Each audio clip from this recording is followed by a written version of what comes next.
এক বৃক্ষ 10 পুত্ৰ সম গছপুলি ৰোপণ যে অকল বিশ্ব পৰিৱেশ দিনে ৰুব লাগে সেয়া নহয়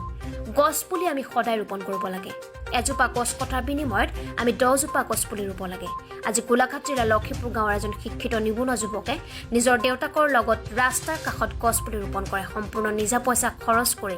বাঁহ আৰু গছপুলি ক্ৰয় কৰি শ্ৰী পলাশ দাসে ৰাস্তাৰ কাষত যি বৃক্ষ ৰোপণ কৰিলে সেই কাম শলাগ ল'বলগীয়া যিহেতু বৰ্তমান পৰিৱেশৰ লগত নিজকে খাপ খুৱাবলৈ আমি বৃক্ষ ৰোপণ কৰা উচিত তাকে প্ৰমাণ কৰিলে লক্ষীপুৰৰ যুৱকে